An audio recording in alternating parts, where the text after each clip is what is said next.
Muy bien, ¿me confirman si se puede ver, por favor?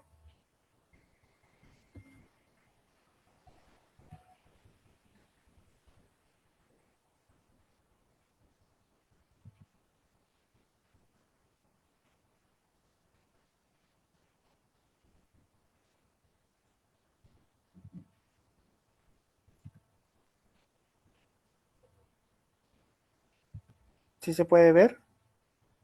¿Se visualiza la pantalla? Sí, muy bien. Entonces vamos a comenzar con el curso del día de hoy, que es protocolos y funciones del psicólogo educativo en la convivencia y violencia escolar, ¿no? Y estrategias de evaluación. ¿De acuerdo? Eso vamos a hablar el día de hoy. Entonces, por el chat, supongo que la mayoría de que nos están escuchando vienen a ser psicólogos, ¿no? Entonces vamos a ver que de repente si tienen ahí algún comentario, alguna pregunta, por favor lo pueden ir realizando durante la exposición, ¿ya? Para que sea de forma interactiva el curso. Muy bien, el que les habla es el psicólogo Leonardo Antonio Rojas, soy licenciado en psicología por la Universidad Continental, psicoterapeuta cognitivo-conductual, realicé una maestría en lo que es psicología clínica de la salud y bueno, he realizado diplomados tanto en el área clínica como en la educativa. He trabajado en UGEL de Acobamba, en la UGEL de Jauja, he trabajado también en algunas instituciones educativas, tanto particulares como estatales. Y bueno, luego ya pasé para el área clínica, que actualmente estoy en el Hospital de Salud de Huancavelica. ¿De acuerdo? Muy bien. Entonces vamos a empezar ya con el en sí. Muy bien. Entonces se está visualizando, ¿no? Porque estoy cambiando las diapositivas. Pienso que de repente no se está cambiando las diapositivas. ¿Sí? ¿Se puede ir? Normal se ve el cambio de diapositivas. No se visualiza, ¿eh? Ya. Un ratito entonces.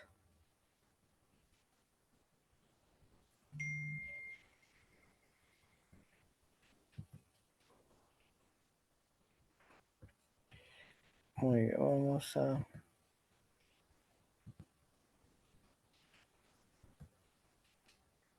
Listo. Ahí sí se visualiza.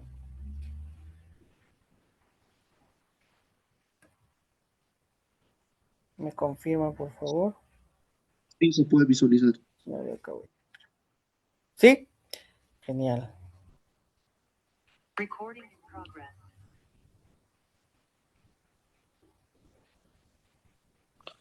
Perfecto, perfecto. Listo, genial. Muy bien. Vamos.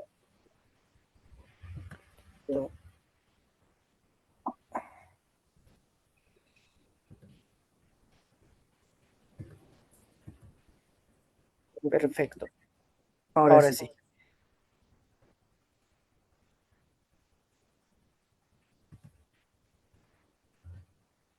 Muy bien, entonces vamos a analizar un poquito acerca del marco normativo general en el Perú sobre la convivencia y violencia escolar. Recordemos que cuando trabajamos en un centro educativo, bueno, en cualquier trabajo, no nos tenemos que regir a las normas. Ya nos tenemos que regir a las normas, nos tenemos que regir a los lineamientos legales, a las leyes, etcétera, etcétera. Es importante que los psicólogos tengamos en cuenta ciertos decretos, ciertas leyes, e incluso en muchas de las entrevistas de trabajo mencionan, ¿no? O preguntan acerca de estas leyes. ¿De acuerdo? Entonces es importantísimo que al menos sepan algo primero de leyes, si, lo ideal es que sepan todo, ¿no? Para que puedan hacer un mejor trabajo. Entonces, un decreto muy importante es el decreto supremo número 4 de 2018 de Minedu, que habla acerca de los lineamientos para la gestión de la convivencia escolar, la prevención y la atención de la violencia contra niños, niñas y adolescentes. Este decreto es importantísimo porque aquí ya está mencionando acerca de la convivencia escolar. Anteriormente no se mencionaba o se mencionaba no profundizando acerca de cómo se tiene que hacer una adecuada convivencia escolar, ni tampoco hablábamos antes de 2018 acerca de qué protocolos se tendría que trabajar o cómo se tendría que trabajar acerca de la violencia escolar. ¿Ya? Entonces, este decreto supremo muchas veces sugiere cuando se pasa evaluación o en centros educativos más que nada estatales, preguntan acerca de este decreto o preguntan en función a este decreto. Ya, de repente no te dicen directo, ¿no? ¿Qué decreto? O háblame del decreto, sino preguntan acerca de esto, ¿no? De las líneas de acción, de las responsabilidades, de los lineamientos. Hablan, no directamente, pero explícitamente sobre el decreto, pero sí acerca de estos lineamientos. Entonces es importante que se lea sobre este decreto, ¿ya? Lo otro es la resolución ministerial que salió el año pasado, ¿no? Que es la actualización de protocolos para la atención de la violencia escolar, ¿no? Que se ha publicado en septiembre de 2025, que se ha actualizado el anexo 3, ¿no? Del reglamento para reforzar la intervención frente a fenómenos como acoso, bullying, y violencia con armas, con un enfoque de derechos y protección íntegra. Y pues la ley 3192 y la ley 29719, que son modificaciones a la Ley General de Educación. Es importante que nosotros también sepamos todo acerca de la educación, de cuáles son los lineamientos o eh, cuáles son también, pues, por ejemplo, es importante que nosotros conozcamos la currícula nacional, ¿no? Para hacer de repente, para ayudarles en el enfoque de la tutoría, en cómo podemos trabajar, pues, algunos temas, ¿no? A partir de nuestra experiencia o de nuestro conocimiento acerca de la psicología, cómo podemos profundizar ciertos temas, no solo en tutoría, también pues en lo que es el desarrollo personal, ¿no? Entonces, o en algún curso que queramos también hacer como que un enfoque transversal, ¿no? Recordemos que eso también está dentro de la currícula nacional. Entonces, es importante que el psicólogo que trabaja en un centro educativo conozca la realidad y conozca todo ello, ¿ya? Muy bien. Entonces, es importantísimo, como les decía, que conozcan de las leyes, la ley, ¿no? 29719, ley que promueve la convivencia sin violencia en las instituciones educativas. Tienen que nosotros como psicólogos que de repente vamos a trabajar en un centro educativo, tenemos que tener en cuenta sobre todo estas leyes, ¿no? El objeto de esta ley es establecer mecanismos para diagnosticar, prevenir, evitar, sancionar y erradicar la violencia y el acoso escolar en las instituciones educativas del país, ¿no? La designación de psicólogo escolar, pues, declara la necesidad de al menos un profesional de psicología en cada institución educativa, ¿no? Encargada de la prevención y tratamiento y casos de acoso y violencia entre estudiantes. Esto, por ejemplo, hemos tenido ya 2 años consecutivos el problema, ¿no? En el 2024 hubo que no se les iban a renovar el contrato a partir de octubre, ¿no? A partir de octubre, noviembre, a los psicólogos, ¿no? En varias instituciones educativas. Lo mismo sucedió pues el año pasado, ¿no? Que no se les renovó inmediatamente, tuvieron que pasar 2 semanas todavía para la renovación y haciendo pues que muchos de los centros educativos se queden en el aire, ¿no? También incluso a principios de año, de esos 2024 y 2025, se tuvo todavía la ambivalencia de que se van a contratar o no se van a contratar al menos un psicólogo por colegio, ¿no? Entonces, esperemos, ¿no? Que se, a raíz de esta ley, porque con esta ley también han ido a justificar pues la necesidad y tener en cuenta para poder que los psicólogos tengan esa oportunidad de trabajar, pues, ¿no? Y hacer un buen cierre de año en varias instituciones. La función normativa, ¿no? El Ministerio de Educación define las funciones de psicólogo en el marco de orientación, formación y terapia, educación individual o colectiva también. Entonces, esta ley ha sido modificada con la ley 3192, que mantiene la figura del psicólogo escolar como pieza central para la prevención integral del acoso escolar y pues la violencia en las escuelas. ¿Ya?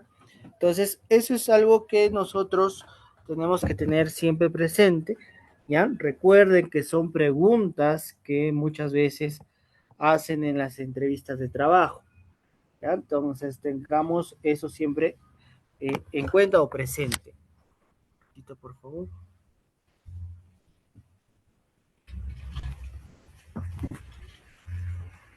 Tío, tío,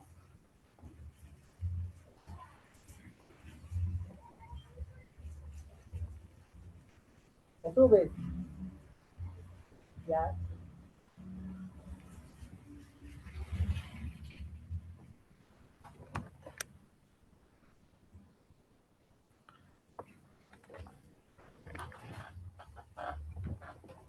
Listo, muy bien.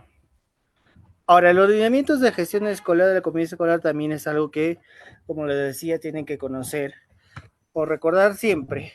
Pero también lo que siempre preguntan en las entrevistas de trabajo y es necesario que se sepa, pues, para hacer una adecuada labor en los colegios, en los centros educativos, es saber qué son, ¿no? Entonces, la gestión de convivencia escolar, pues tenemos que definir bien qué es la convivencia escolar, ¿no? Entonces, lo definen como un proceso integral que debe promover relaciones democráticas, libres de violencia, respeto a los derechos humanos y fortalecimiento socioemocional de los estudiantes, ¿no? También tenemos que saber acerca de los protocolos para atención de violencia. Los lineamientos incluyen, pues, protocolos específicos según el tipo de violencia, ¿no?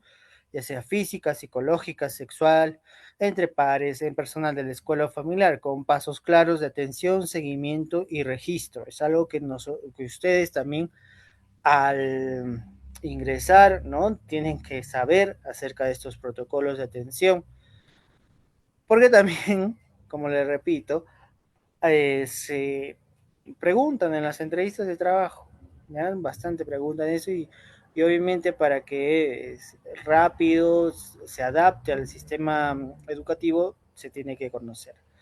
Lo otro es el rol del Comité de Tutoría y Orientación Educativa, ¿no? El TOS, que es el comité, el órgano responsable de coordinar y evaluar acciones de convivencia, dentro del cual el responsable de convivencia que puede ser el psicólogo o integrarlo. O sea, muchas veces en varios centros educativos ya tienen a su coordinador de convivencia escolar, que viene a ser un profesor que ya conoce, ¿no? Mayormente son profesores ya nombrados, que ya tienen muchos años en el centro educativo, conocen la realidad, conocen cómo manejar a los estudiantes y sobre todo también a los padres de familia. Y mayormente ya es un profesor, un docente ya nombrado, pero es necesario, ¿no? Incluso es obligatorio que el psicólogo lo tenga que integrar, ¿no? Es obligatorio que el psicólogo integre este comité de tutoría, ¿ya? Pero si no hay un encargado, muchas veces sí, en algunos centros educativos lo ponen como coordinador también al psicólogo, ¿no? Y tienen varias funciones que pues se van a detallar pues en las siguientes secciones que podamos ir trabajando el día de hoy, ¿ya? Muy bien. Algo importante que ya vamos a entrar, ¿no? A las funciones, ¿no? Del psicólogo es el perfil del psicólogo escolar, ¿ya? Los requisitos profesionales que tenemos que tener en cuenta es el título profesional en psicología, ¿ya? Aquí muchos de los centros educativos contratan bachilleres, pero no pueden ser el psicólogo, ya porque por normativa al menos tiene que estar con título y con colegiatura y habilitación vigente. Por exigencia del Minedu, los psicólogos que trabajan en un centro educativo sí o sí tienen que tener estos requisitos profesionales. ¿Ya? Si no, no puede ser sancionado el centro educativo. ¿Ya? Sí, pueden tener apoyo de bachilleres, ¿ya? O estudiantes de psicología de últimos siglos que ya conocen más, ¿no? Pero no pueden ejercer la labor de psicólogo. ¿No? Pueden apoyar, sí, pero no ejercen como tal la labor de psicólogo en un centro educativo. Entonces, es importante que nosotros tengamos en cuenta ello, ¿no? Muchos, sí, de bachilleres postulan incluso a las convocatorias y obviamente son denegados porque no puede participar por eso, por lo que les estoy diciendo, ¿no? Porque está normado que ya tienen, para trabajar en un centro educativo, tienen que tener título y colegiatura y habilitación vigente. Si no es así, pues puede ser denunciado al centro educativo, ¿no? Un padre que se entere que su hijo está siendo atendido por un bachiller puede ser denunciado tanto al centro educativo como a la persona. Entonces, por eso tengamos mucho cuidado. También es importante, ¿no? Que se pueda tener formación en psicología educativa, ¿no? Al menos algún diplomado, cursos que les ayude en su desarrollo profesional. También, ¿no? La formación clínica infantil, adolescente o áreas afines para conocer la problemática, la realidad y cómo abordar algunos problemas dentro del centro educativo, ¿no? Y también conocimientos en convivencia escolar, violencia, enfoque de derechos y desarrollos socioemocionales, eh, digámoslo así, importante que tenga de conocimiento el profesional. Y las competencias clave que tiene que tener el psicólogo que desea trabajar en un centro educativo, pues la capacidad de evaluación psicoeducativa, habilidades de intervención preventiva y comunitaria, ¿no? Manejo ético de la información y confidencialidad, trabajo interdisciplinario y articulación interinstitucional. Son las competencias sí o sí que te debe de tener para que el psicólogo haga un adecuado trabajo, ¿no? Y se pues tenga normal esa, como se dice, esa confianza que le van a depositar toda la comunidad educativa en donde pueda trabajar. Entonces, recordemos que también trabajar en un centro educativo no te vuelve un psicólogo educativo. Recordemos eso, ¿no? Muchos de psicólogos dicen, yo soy psicólogo educativo, ¿no? Entonces, ya tendrá su especialidad. No es que tenga mi especialidad, sino que trabajo en un centro educativo. Entonces no eres psicólogo educativo, eres un psicólogo que trabaja en el área No, ya, educativa. ya, nada. Para ser especialista te tienes que, pues, especializar, ¿de acuerdo? Tienes que llevar una especialización que mayormente en varias instituciones, pues, toman un par de años hacer la especialización, ¿ya? A ver,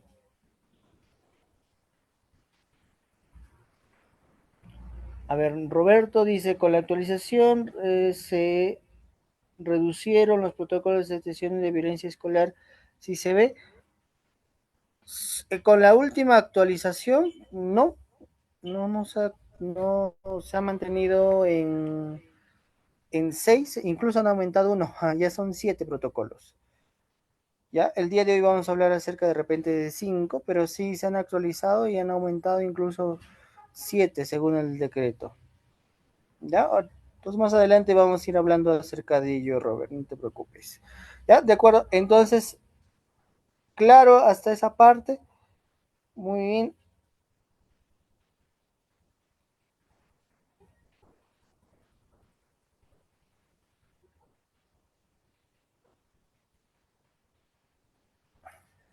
Muy bien. Principios rectores entonces de la intervención psicológica escolar. Todos los psicólogos que trabajamos pues en el ámbito escolar tenemos que obtener estos principios rectores, ¿no? ¿Qué son los principios rectores? ¿Cuáles son los lineamientos que tienes que tener siempre presente? ¿No? ¿Cuáles son tus normas, ¿no? Digámoslo así, tus mandamientos para trabajar en este sistema escolar que estamos teniendo? Uno de ellos es el interés superior del niño y niña y adolescente. Siempre tienes que velar por el interés de ellos, ¿ya? Siempre. No, que su mamá me ha pedido llorando que no dé parte a la autoridad, que no, que pobrecito me han suplicado, no, que va a ser de la mamá, etcétera, etcétera. No, siempre tenemos que velar por el interés superior del niño y adolescente. O incluso, ¿no?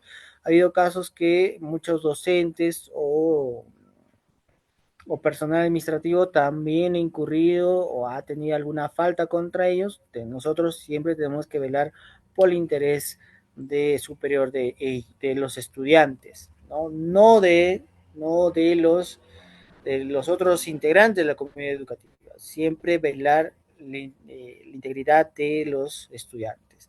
Siempre recordar que tenemos que trabajar en un enfoque de derechos humanos, ¿verdad? Siempre tenemos que ver ello. Luego, la confidencialidad y ética profesional, por favor.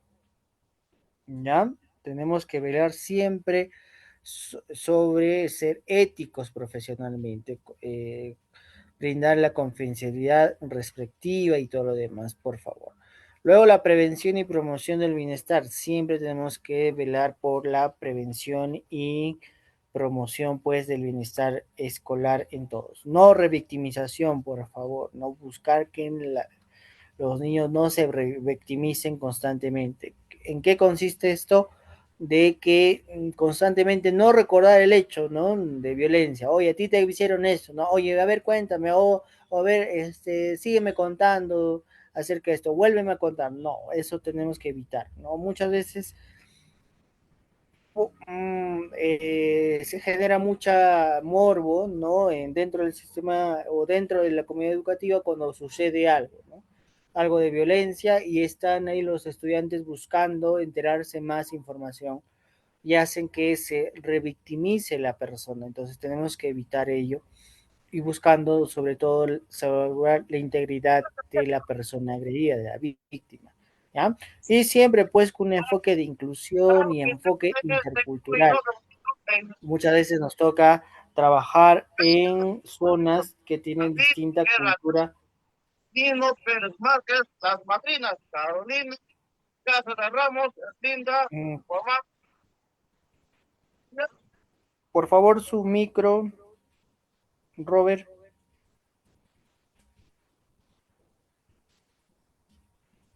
Listo, gracias. Muy bien, entonces eso viene a ser los principios rectores. Ahora, las funciones del psicólogo escolar vienen en 3 niveles, ya preventivo, de atención y seguimiento. Eh, en el nivel preventivo, nivel primario, ¿no? Se tiene que hacer un diagnóstico del clima escolar, la convivencia institucional, ¿no? Diseñar e implementar programas de habilidades sociales, desarrollar acciones de prevención del bullying y la violencia escolar, capacitar a docentes y personal educativo en manejo socioemocional, ¿no? Promover una cultura de buen trato y resolución pacífica de conflictos.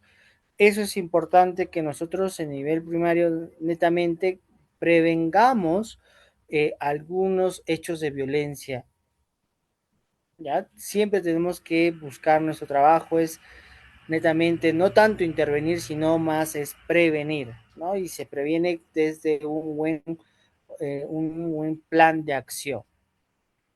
Luego está el secundario de atención, ¿ya? Que ahí mayormente se va a brindar contención emocional, orientación psicológica breve, no participación en actividades de la activación de protocolos de violencia escolar, acompañar emocionalmente a estudiantes involucrados en situaciones de riesgo, orientar a las familias en pautas de apoyo socioemocional, ¿no?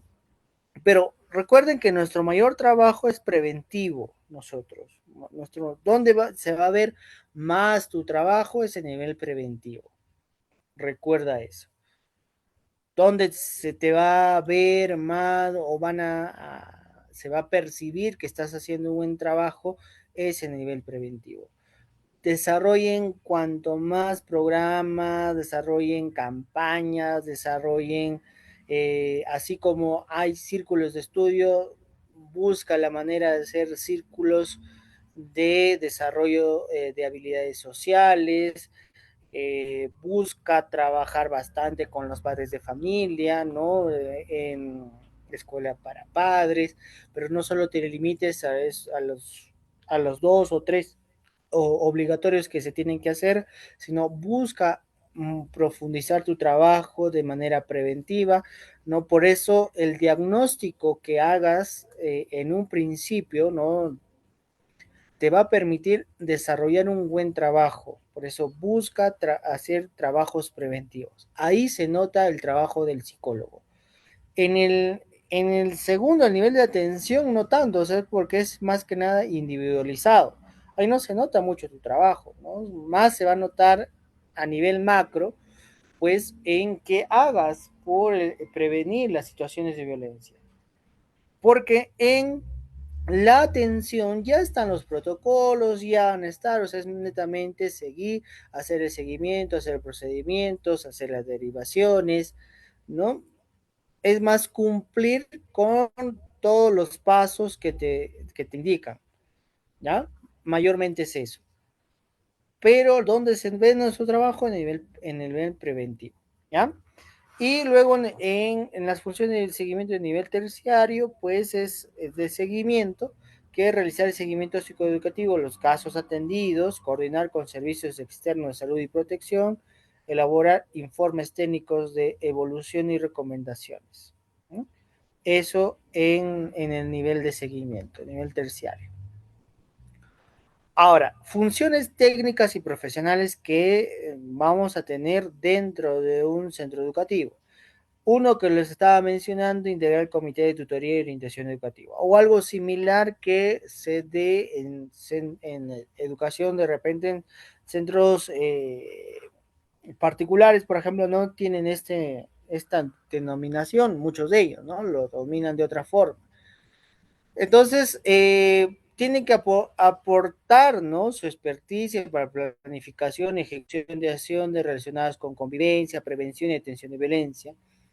Otra función es brindar soporte psicológico directo a estudiantes, no tanto en atención individual como intervenciones grupales o comunitarias con enfoque de derechos, confidencialidad y enfoque socioemocional, ¿no? Implementar estrategias de educación socioemocional, ¿no? Como talleres de habilidades para la convivencia, prevención del acoso escolar, resolución pacífica de conflictos, y acompañamiento a docentes y familias, ¿no? Y coordinar con instancias externas, UGEL, DRE, MIN, Defensoría, el CEN, ¿ya? Para derivaciones, apoyo intersectorial y ruta de atención cuando los casos así pues lo requieran. También participar pues en la elaboración y evaluación del plan de convivencia escolar y normas internas, ¿no? Asegurando que las estrategias consideren enfoques preventivos, formativos y restaurativos, ¿no? Y registrar y aportar casos de violencia en herramientas oficiales como el CICB y otros registros institucionales, ¿no? Garantizando el seguimiento y continuidad del caso. Esas son las funciones técnicas y profesionales que tiene que tener el psicólogo. Procedimiento operativo del psicólogo escolar también, ¿no? El procedimiento de diagnóstico institucional, de atención de casos y de seguimiento. El procedimiento de diagnóstico institucional también, que es aplicación de instrumentos de evaluación del clima escolar. Recuerde que nosotros al ingresar a un centro educativo tenemos que evaluar, tenemos que hacernos nuestro diagnóstico previo para poder ver cuáles son las necesidades de la institución. Cada institución educativa es diferente, por ende necesita un diagnóstico individualizado de esa institución. No hagan como en otros profesionales, que es copy y pega de otra institución y hacen lo mismo que hicieron en otra institución, o hacen de otra realidad, o se copian de, el plan de otro colega. Eso eviten, por favor. Hagan realmente un diagnóstico que les va a permitir hacer un buen trabajo, ¿no? Y sin complicaciones porque van a tener un plan de acción. Cuando a veces se copia, ¿no?, de otra institución, ahí es donde se cometen muchas equivocaciones, muchos errores. Por eso tengan mucho cuidado. Luego es tenemos que hacer la observación sistemática en aulas y espacios comunes, ¿no?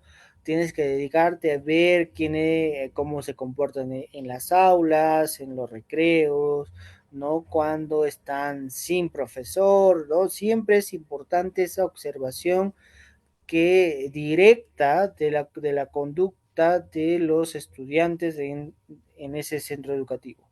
También análisis de reportes y registro de convivencia que han sido, pues, en ese año, años anteriores, también te va a permitir tener un panorama más amplio. Y hacer la elaboración de informe diagnóstico institucional también es importante. Realizar el informe te permite tenerlo claro, ¿ya? Muy bien, procedimiento de atención ante casos de violencia. Es importante también tener en cuenta que es nosotros que tenemos que hacer la recepción de la alerta o detención del caso, tenemos que hacer la contención emocional inmediata, obviamente se tiene que comunicar a la dirección y el registro si se ve. No cometan el error de no registrarlo al CICB, por favor, ya los casos de violencia escolar. Por favor, eso es algo que muchos, más que nada en centros educativos particulares, se cometen no registrarlo porque el director le ordenó, no registres, que es un trabajo extra, que se tiene que levantar evidencias, etcétera, etcétera. Y a veces muchos de los colegas psicólogos no lo hacen por ello, ¿no? Eso sí es más chamba, o no, ya es meterme en problemas. No hagan eso, por favor. Hay bastante ética profesional para que se tenga registrado y se pueda elaborar realmente un abordaje pertinente en ello. Luego está la aplicación de medidas de protección, ¿no?, y la coordinación con la familia e entidades externas. Siempre eso tengamos en cuenta. Y el procedimiento de seguimiento también, ¿no? El monitoreo del bienestar emocional del estudiante, tanto el agresor como la víctima. Muchas veces el agresor va a continuar en el centro educativo, no es que se le va a retirar del centro educativo. ¿Ya? Muchas veces se va a mantener víctima y agresor dentro del colegio, ¿no? Entonces tenemos que monitorear el bienestar tanto en la víctima como en el agresor, ¿no? Por eso se tienen que hacer reuniones de coordinación con docentes y tutores y registro, pues, de los avances y de las dificultades que se va a tener. También nosotros tenemos que saber nuestros límites éticos y legales dentro de la institución educativa. Entonces, recordemos que el psicólogo escolar no realiza diagnósticos clínicos formales dentro de la institución, ¿ya? Eso, por favor, tengamos mucho cuidado. Nosotros no hacemos diagnósticos clínicos formales. Muchas veces papás están en problemas legales por tenencia, por alimentos y solicitan algún informe psicológico. Por favor, ahí tengamos mucho cuidado, no pongamos diagnósticos clínicos, pongamos diagnósticos, bueno, de preferencia no pongan diagnósticos más allá de lo educativo, ¿no? Si tiene algún problema de aprendizaje, bueno, eso sí se coloca el problema de aprendizaje, ¿no? Pero un diagnóstico clínico formal, por favor no lo consideren dentro de sus informes, ¿ya? Porque no estamos, no, el colegio no es una entidad clínica donde se puede realizar ello. Y muchos que han ido, han pasado por un juicio, se ha refutado esto a los psicólogos, ¿no? O sea, dentro, ¿por qué nos los han mandado a declarar? Y les han dicho, ¿no? Usted como psicólogo, ¿cómo hace un diagnóstico clínico si no es su función?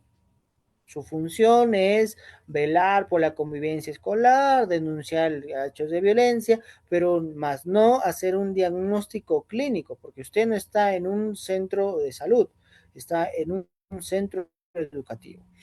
Entonces, lo que usted ha mencionado acá queda invalidado y eso a veces perjudica muchas veces netamente a los estudiantes. Entonces tengamos mucho cuidado en ello. Tampoco se realiza terapias psicológicas prolongadas, ¿no? Eso no es nuestra tarea. No, nosotros no podemos realizar terapias psicológicas. ¿Ya? Nosotros podemos hacer un abordaje de terapias breves, de repente, de un par de sesiones que se puede realizar para una contención emocional, pero no se puede hacer una terapia psicológica como tal, porque uno, nosotros o muchos de que vamos a entrar a centros educativos no somos psicoterapeutas, no hemos recibido una formación, ¿no? Mayormente ingresan psicólogos, pero sin la formación de psicoterapeuta. Entonces tengamos ahí también cuidado porque estás haciendo incursiones en lo que es pues usurpación de funciones, ¿no? No estás haciendo adecuadamente tu trabajo porque no estás capacitado para ello, ¿no? Tampoco certificados psicológicos con fines legales. Nosotros no podemos emitir un certificado psicológico en la institución, ¿no? No podemos hacer eso. ¿Ya? Y tampoco investigaciones judiciales. Nosotros no somos peritos judiciales cuando trabajamos en un centro educativo. Recordemos eso, son nuestros límites. Porque a veces nosotros nos queremos ser pues, los detectives, ¿no? Investigar, ¿no? Por ahí, ¿qué ha pasado? ¿No? Por hacer nuestros análisis y todo. Pero para eso no te han contratado y estás incurriendo en eso y te pueden denunciar también. Entonces, tengamos mucho cuidado, ¿ya? Tengamos mucho cuidado, es mejor saber cuáles son nuestros límites y saber qué sí nos corresponde y qué no, ¿ya? Muy bien, estrategia de evaluación de psicólogo en la convivencia escolar y violencia. Recordemos que la evaluación de contextos y riesgos, pues, es importante, ¿no? La evaluación. Y ahí se tiene que hacer el uso de instrumentos de diagnóstico institucional para identificar cuáles son los factores de riesgo, la dinámica de violencia y la necesidad de intervención en la comunidad educativa. Siempre la revisión de reportes y tendencias en CCB para detectar patrones de incidencia y de casos. ¿Ya? También se tiene que hacer un monitoreo de intervenciones y proyectos, ¿no? Evaluar de manera continua las acciones preventivas, talleres, formaciones mediante indicadores como participación, cambios observables en conducta, percepción en seguridad y clima escolar. Y sobre todo ajustar estrategias según hallazgos, ¿no? Incorporando evidencias basadas en eficacia teórica y técnica de intervención. También la evaluación de resultados psicoeducativos, no medir la competencia socioemocionales institucionales en estudiantes antes y después de programas específicos. Y es importante nosotros diseñar programas donde veamos el cambio, ¿no? Veamos el cambio real de antes del programa y después del programa, ¿no? Hacer pues, nuestros estudios cuasi experimentales, ¿no? Y eso, de repente, si tú te gusta la investigación, lo puedes adaptar y puedes hacer una investigación, ¿por qué no publicarlo, ¿no? Entonces, sobre todo eso que se sea algo o, como que un plus a tu trabajo, una motivación en realizar ello, ¿no? Y puedes hacer talleres pues de habilidades de resolución de conflictos, empatía y autocontrol, ¿no? Y sobre todo también tenemos que hacer informes y retroalimentación institucional, ¿no? Elaborar informes periódicos dirigidos a dirección y el comité de convivencia escolar, sobre todo, que articulen hallazgos, fortalezas, brechas y recomendaciones para el ciclo escolar. Algunos cuestionarios que les pueden ayudar es el cuestionario de Olvis sobre bullying, que evalúa la victimización, agresión, frecuencia, tipo de acoso, ¿no? El uso adecuado es para detección de acoso escolar y evaluación grupal, pero no se usa para determinar culpables, ojo, y emitir sanciones, ya no se usa para eso, es más para una evaluación grupal, ¿no? Y detección si está existiendo acoso escolar o no, ¿ya? Pero no es para determinar culpables o sancionar a los presuntos agresores. El otro es el cuestionario de violencia escolar, QV-ESO, ¿no? Que evalúa violencia entre estudiantes, violencia del docente hacia el estudiante, la violencia del estudiante hacia el docente, violencia a través del TIC, ¿no? Algo que agrega este cuestionario es la visión amplia del fenómeno, no se limita solo al bullying, sino netamente a toda la violencia escolar. Es un cuestionario muy interesante, a ver si de repente profundizan en su estudio. Y también el cuestionario de ciberbullying, el CIP o el CBQ, que también son buenos, solo que no están adaptados mucho a nuestra realidad.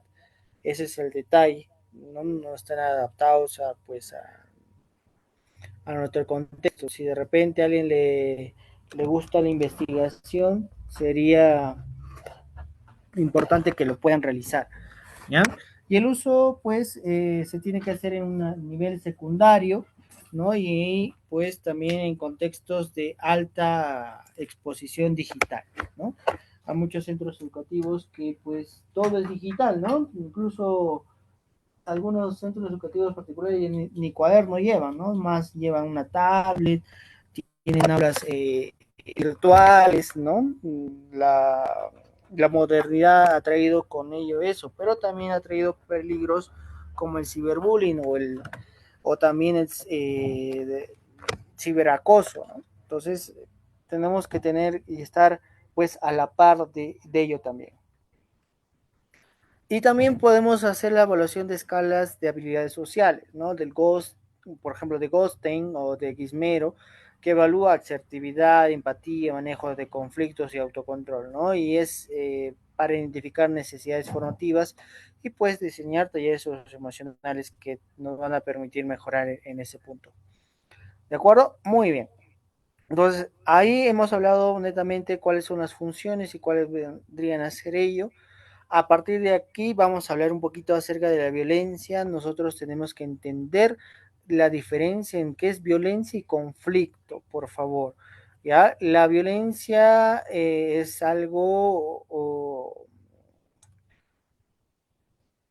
eh, ya premeditado, se busca dañar a la persona, pero muchas veces en las relaciones interpersonales se va a gestar lo que es el conflicto. ¿Ya? Evitemos eh, señalar o igualar un conflicto con una violencia o una violencia con un conflicto.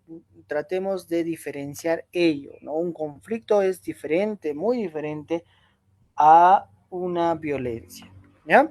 Entonces, algo que se da bastante, pues, en un contexto educativo es el acoso escolar, ¿no? Es una forma de agresión y hostigamiento que puede ser de carácter físico, verbal, relacional, que está deliberada, se repite en el tiempo, se basa en desequilibrios de poder. Recuerden eso.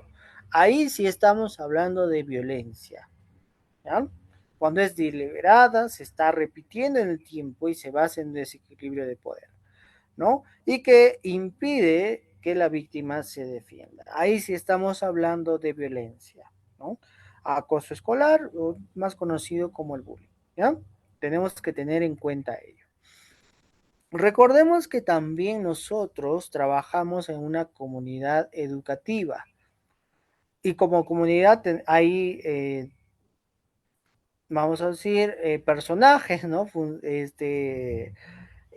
Roles que tienen que cumplir o que tienen cada aspecto de ello. Entonces, hay autoridades, ¿no? hay personal administrativo, hay padres de familia, hay alumnos y profesores. Todo eso viene a ser la comunidad educativa, ¿ya? Y que puede haber o puede existir un conflicto algún tipo de conflicto en estas interrelaciones, ¿no? Tanto la autoridad con personal administrativo con padre de familia o padre de familia con alumnos. Lo que tenemos que evitar es la violencia escolar, o sea, que esos conflictos se vuelvan en violencia. Porque todos podemos, no todos pensamos igual. Todos tenemos diferentes formas de actuar, de pensar, y a veces eso genera cierto conflicto, pero que esos conflictos no lleguen a violencia, ¿ya? Bueno, hay teoría del conflicto social. Recordemos que el conflicto es para mantener el status quo, ¿no? Si es grave, ¿no? El cambio y progreso, ¿no? En la estructura social es radical. La teoría del conflicto social de Frankfurt habla acerca del conflicto siempre es necesario para que la sociedad, para la comunidad sobresalga, ¿ya? Pero en este conflicto va a haber una reestructuración, va a haber algo nuevo, ¿no? Por ejemplo, vamos a mencionar, ¿no? Hay el conflicto de de llevar educación física o matemática, ¿ya? O sea, hay ese conflicto muchas veces en los centros educativos, ¿no? El de horas, ¿no? O qué darle mayor importancia a lo educativo o a lo deportivo.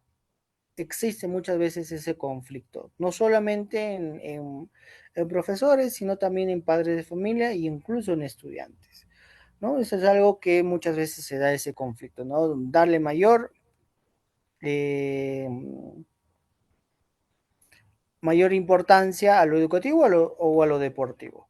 Entonces, ahí, ¿cómo se puede reflejar ese conflicto? Dando soluciones, ¿no? Viendo, muy bien, a veces sí puede ser importante lo educativo, sí, a veces tiene que ser importante lo deportivo. Entonces vamos a analizar, vamos a hacer este cambio, ¿no? Darle de repente algunas actividades a lo deportivo, pero también sin descuidar lo formativo, ¿no? El de conocimiento, los cursos.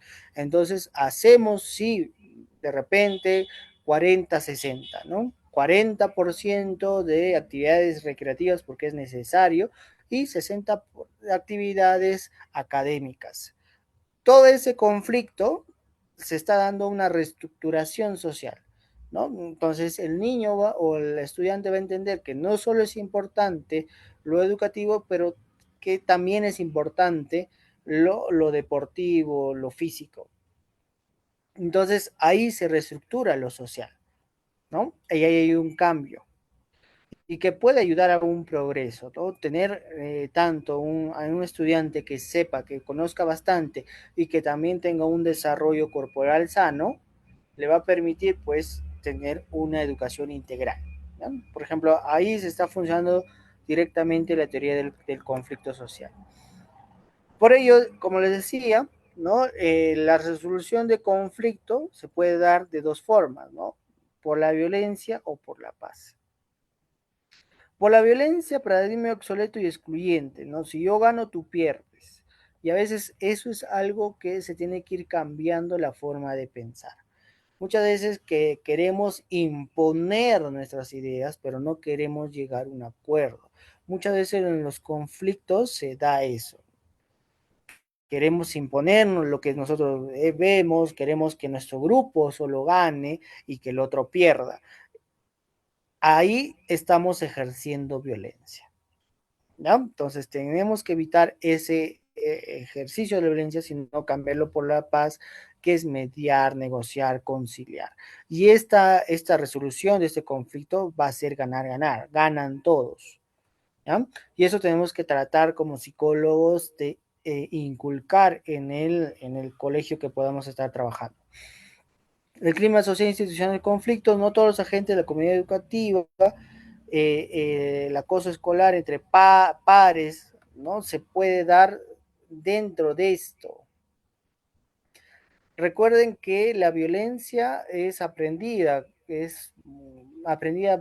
muchas veces a través de cómo lo perciben los estudiantes o no viendo. Si los docentes no se llevan bien, pues no pienses que los estudiantes se van a llevar bien. Si dentro hay mucho conflicto en las zonas jerárquicas de la institución, es muy probable que en los estudiantes también existan muchos conflictos resueltos por la violencia.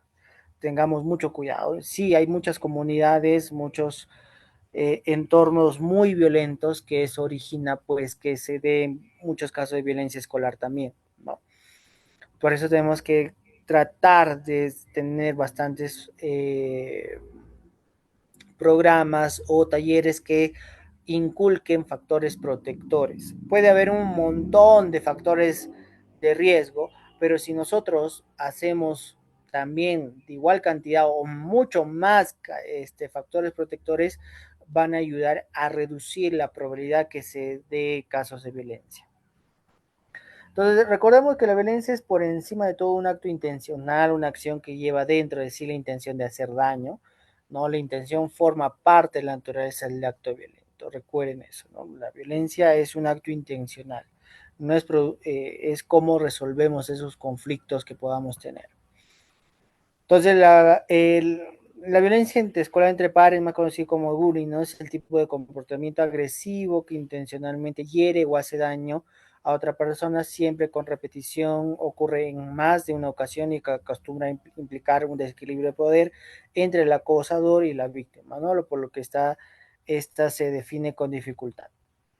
Definiciones sobre violencia escolar entre pares, perdón. Según Urra de Portillo, el acoso es un comportamiento de relación interpersonal violenta protagonizada por un sujeto o grupo de individuos que en un ambiente bien definido y tipificado, el de la vida escolar, llevan a cabo una serie de acciones para humillar, violentar y someter a un compañero que desea escapar a él, ¿no? Pero es incapaz de hacer frente a presiones de aquellos. Y de acuerdo a González Bellido, es un comportamiento que los agresores ponen en marcha y que el acosado padece y a lo largo del tiempo considerable, ¿no? No se trata de conductas disruptivas, recordemos que disruptiva es no acatar normas, sino que se produce de forma aislada o actos de violencia puntuales, ¿no? Y tampoco se puede confundir con conductas de indisciplina, que son diferentes, ¿ya? Muy bien. Entonces, el conflicto es un hecho consustancial y necesario para la vida. Sí, recordemos que el conflicto ayuda, pero es cómo lo resolvemos. Dentro del bullying, según Olbius, ya en 2001, menciona que hay varios actores en lo que es pues el bullying, ¿no? Está el estudiante que acosa, el seguidor o secuaces, el seguidor o seguidores o bullies pasivos, seguidores o posibles bullies, espectadores desenganchados, posibles defensores y defensores. Es un análisis más amplio del bullying. Miren, no solo se basa al agresor y la víctima, sino se ve todo el contexto en que se está produciendo el hecho de bullying, ¿no? Porque siempre ustedes cuando van analizando, van viendo este comportamiento de forma directa, van a identificar el alumno A, B, C, D, E, F, G, H. Van a ver cuáles son estos actores claros. Y es importante que lo tengan ahí en cuenta porque ahí van a identificar y cómo poder trabajar con estos estudiantes, ¿ya? Entonces, la víctima del estudiante acosado puede ser características diferentes. Bueno, eso de repente en una clase vamos a ir abordando mucho más, ahí profundizando, ¿ya? Ahí tienen algún más información que de repente lo pueden ir leyendo. Nosotros nos vamos a interesar un poco más en lo que sí respecta a los protocolos, ya solamente ahí para que les dé la curiosidad de poder ir leyendo, les he mencionado. ¿Ya? Entonces ahí tiene bastante información. Muy bien. Recordemos que nosotros, nuestro decreto, ¿no? Supremo, el número 4 de 2018 Minedu, es acerca de los lineamientos para la gestión de la convivencia escolar, la prevención y la atención de la violencia contra niños y niñas y adolescentes. Recuerden eso, porque eso es algo que siempre preguntan en las entrevistas y es algo que siempre tiene que estar ahí en tu trabajo, ¿no? En el centro educativo. Entonces, ¿cómo se gestiona la convivencia en una escuela?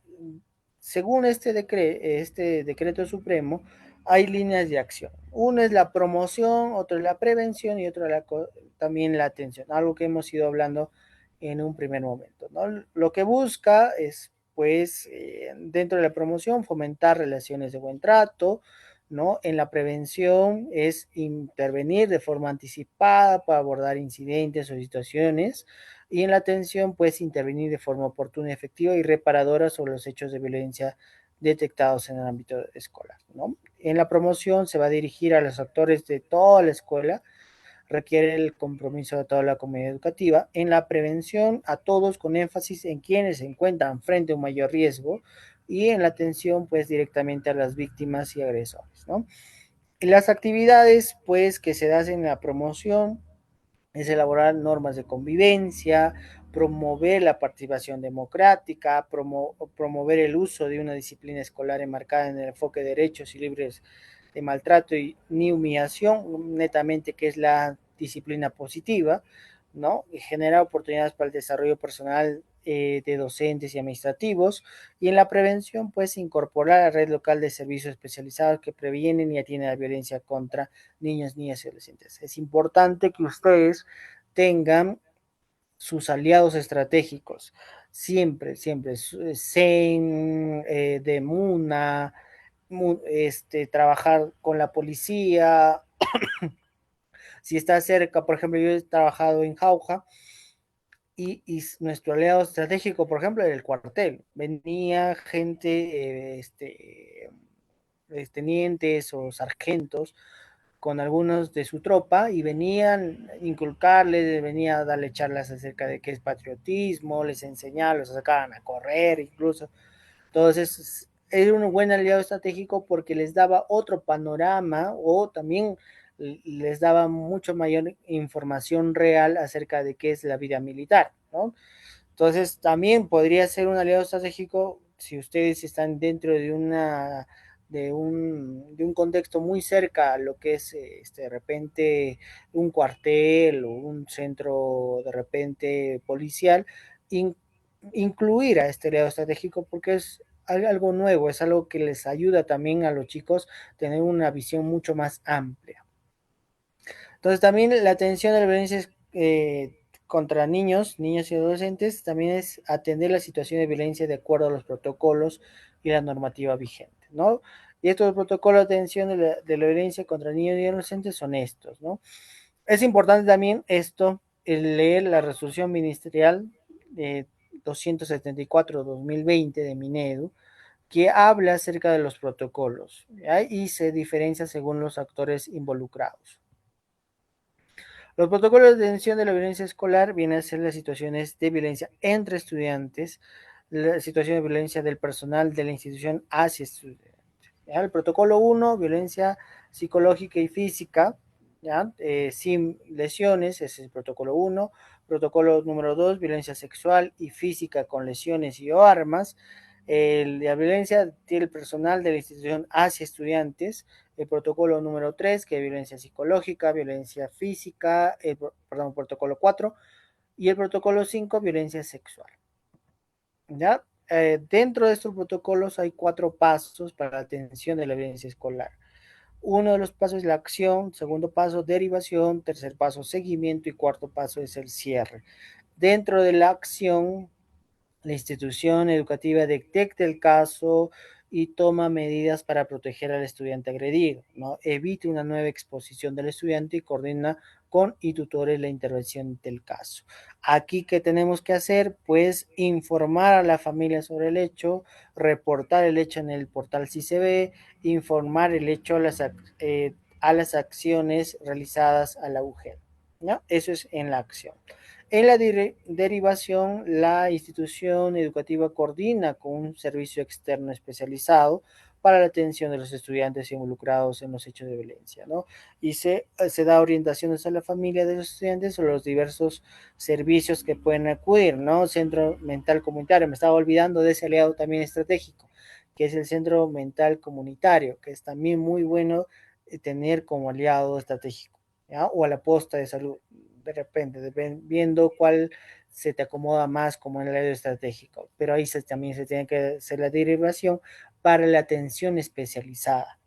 Nosotros hacemos la atención escolar y en esos centros especializados se hace la atención pues más clínica. Nosotros hacemos más la atención grupal, la atención psicológica, la restauración de la convivencia escolar. Y el tercer paso es el seguimiento, ¿no? La institución educativa asegura y acompaña, sobre todo, el bienestar de los estudiantes, ¿no? El aspecto psicológico, pedagógico, emocional, reestructuración de la convivencia afectada, cese de todo tipo de agresión. ¿Qué se hace? Promover reuniones con el tutor, la familia, etcétera, para reestructurar ello y seguir el cumplimiento de compromisos. En el cierre se finaliza la atención del caso al cumplirse todos los pasos previos, se garantiza la continuidad educativa del estudiante, su protección y acogida, ¿no? Informar a la familia de acciones tomadas será el caso en el portal CICB. Recordemos que cuando ya ingresamos al portal CICB, se da toda una lista de, acá creo que está, eh, dentro del portal CICB ya te dan todas las acciones que va a realizar, ¿ya? Algo que también necesitamos y es importante tenerlo es el libro de registro de incidencias. ¿Ah? El libro de registro de incidencias es un documento para registro de las situaciones de violencia que se dan en la escuela, tanto entre estudiantes como personal de la escuela hacia los estudiantes. De acuerdo al artículo 11, ¿no?, de la ley 2971-9, de que promueve la convivencia sin violencia en los estudiantes, toda institución educativa debe contar con un libro de registro de incidencias, donde se anotan las situaciones de violencia escolar comunicados por cualquier integrante de la comunidad educativa, así como el procedimiento seguido. Es importante que nosotros también tengamos ese libro de registro de incidencias. Ya, recordemos que el director es el responsable de mantener actualizado el libro de registro de incidencias y de garantizar su uso adecuado, ¿no? De considerar necesario, puede delegar esta función al responsable de convivencia, ¿no? Y este libro forma parte del acervo documentario de la institución educativa y la información contenida es de carácter reservado y confidencial. Recordemos eso. Y pues el portal CICB es un portal web contra la violencia escolar que permite a las instituciones educativas atender oportunamente los casos de violencia escolar, alerta a las instancias de gestión educativa descentralizada como DRE, UGEL y también la institución educativa sobre situaciones de violencia entre escolares o de personal de la institución escolares, permitiendo realizar un trabajo colaborativo e interconectado a nivel nacional, regional y local, sobre todo. ¿No? Ofrece a directivos y docentes recursos educativos para la promoción de la convivencia escolar, prevención de violencia y detención de casos. ¿No? Cualquier persona puede reportar un caso de violencia escolar, ¿no? Ingresando al www.icb.p. ¿Ya? Muy bien, entonces es importante que nosotros conozcamos ello y servicios especializados de atención también, ¿ya? Es importante que nosotros conozcamos acerca de la DEMUNA, CEN, Línea 100, MAMI, comisarías, ¿no? Para tener en cuenta ello, cómo van a ser el tipo de atención. Ahí les dejo para de mayor detalle, para que ustedes tengan. La Fiscalía Especializada de Familia, Fiscalía Especializada en lo Penal, el programa Alegra, que es consultoría jurídica gratuitas, ¿no? Y la Defensoría de Pueblo, para que ustedes lo puedan tener. Y medidas de protección a cargo del director, ¿no?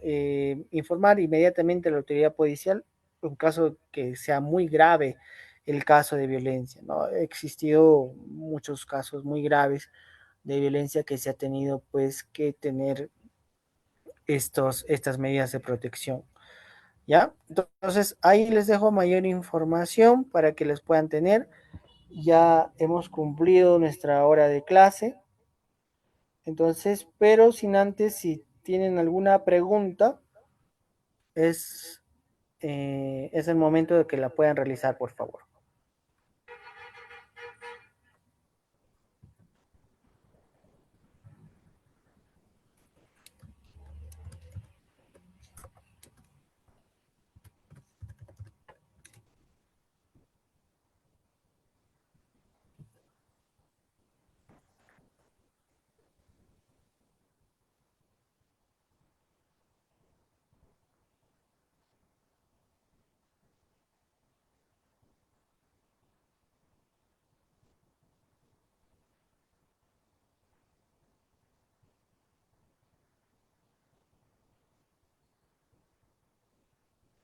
Si hubiese alguna pregunta.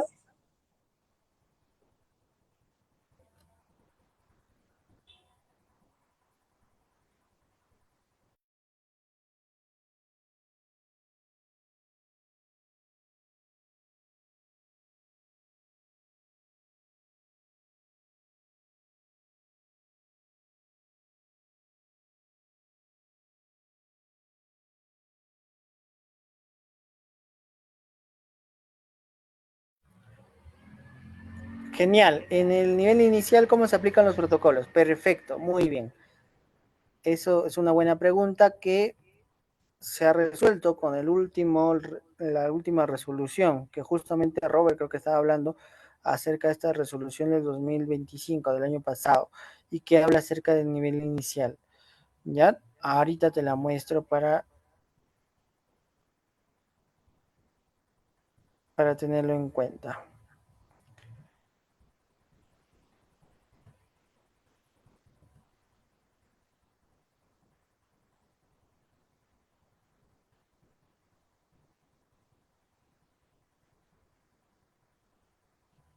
En el nivel inicial se tiene que tener mayor cuidado en lo que es violencia sexual. ¿Ya? Violencia entre estudiantes sí se va a dar, pero de menor medida, ¿no? Por ejemplo, ellos no van a tener mucho uso pues de arma blanca, armas de fuego, ¿no? Algo que sí lo tienen los estudiantes ya más grandes, como del nivel secundario, ¿no? También no hay esto de violencia sexual entre pares. Mayormente es tener cuidado en la violencia sexual, ¿no? Hacia ellos. Eso es algo sí que se tiene que tener mucho más cuidado. Pero violencia entre pares es algo manejable que se puede manejar con normas de conducta, ¿no? Abordaje y derivación pertinente. Pero lo que sí hablan más acerca de esto es la actuación intelectuales en niños de nivel inicial. ¿Ya?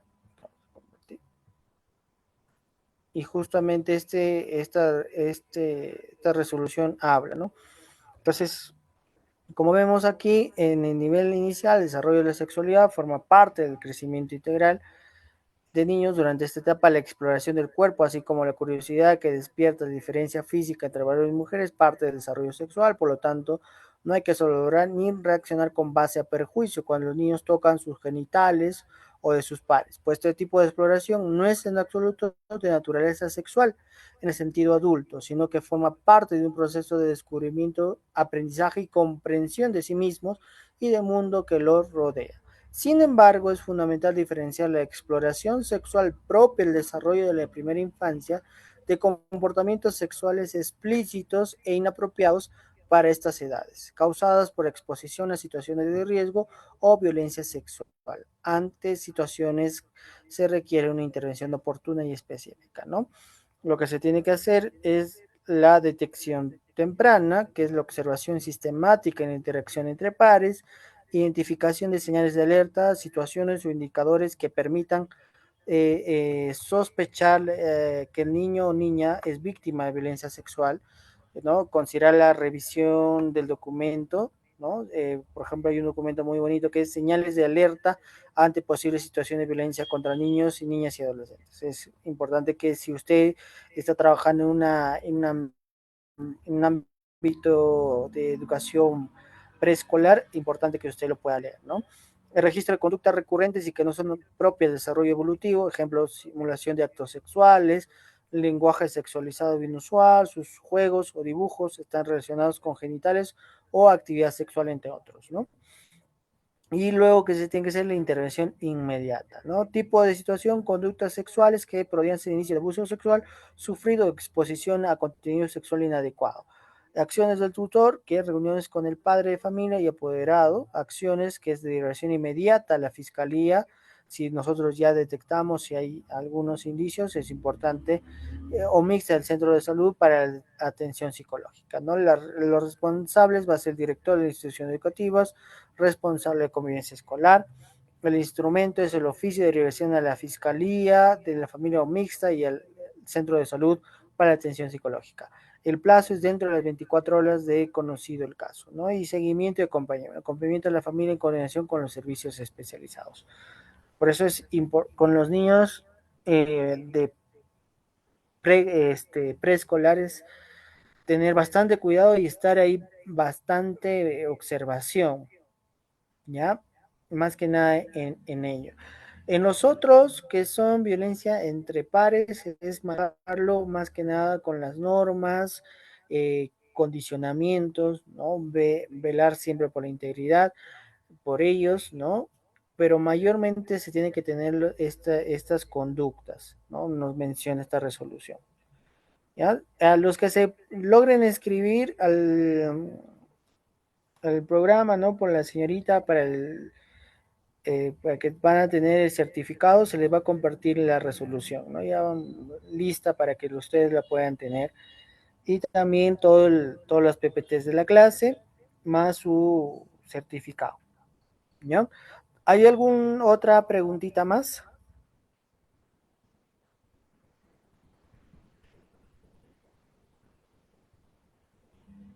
A ver, y la irresponsabilidad de los padres se puede catalogar como violencia en nivel inicial, es decir, que necesitan terapia o alguna especialidad, pero que los padres se oponen.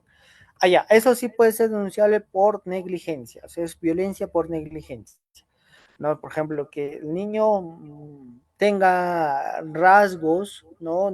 De autismo, por ejemplo, ¿no?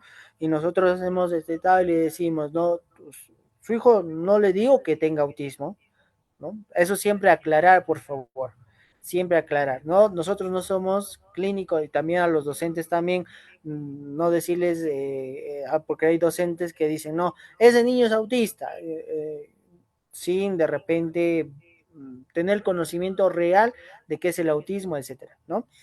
Pero si vemos, por ejemplo, que tiene cierto rasgo de autismo o cierto rasgo de algún trastorno neurológico, porque algunos papás dicen, o dicen, no, mi hijo está normal, y vemos que está teniendo pues un retraso, ¿no? Y que necesita una intervención especializada. Si el papá no acude, se le puede indicar que se le puede indicar que es una violencia por negligencia y que incluso está penada, ¿no? Se le puede denunciar al padre de familia. Pero cuando ya vemos agresiones, ¿no? Ya vemos moretones y todo eso, sí, directamente nosotros tenemos que denunciar a los padres, ¿no? Entonces sí hay violencia por negligencia, ¿no? O hay papás que también los mandan, ¿no? Todo totalmente descuidados, sin bañarse, sin alimentarse bien, también puede ser denunciados por negligencia. Lo que ahí se tiene que trabajar es bastante el cuidado. Recuerden que la integridad del niño es superior, ¿ya? Ustedes tienen que velar mucho más por la integridad del niño que por la integridad del colegio, que del padre. Nosotros tenemos que velar por la integridad del niño, ¿no? Y pues si tú estás viendo que ya es reiterativo esto, sí los puedes denunciar a la línea 100 o a la de MUNA, ¿no? Para que hagan el seguimiento del caso o incluso a la UPE, ¿no? La Unidad de Protección Especial, para que hagan el abordaje, el seguimiento y la adecuación respectiva. Recordemos eso. Muy bien, ¿alguna otra pregunta más?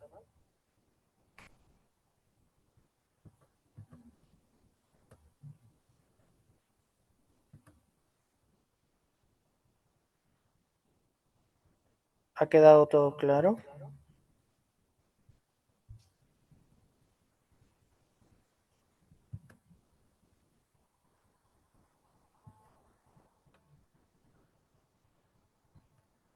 A ti, más bien gracias por las preguntas.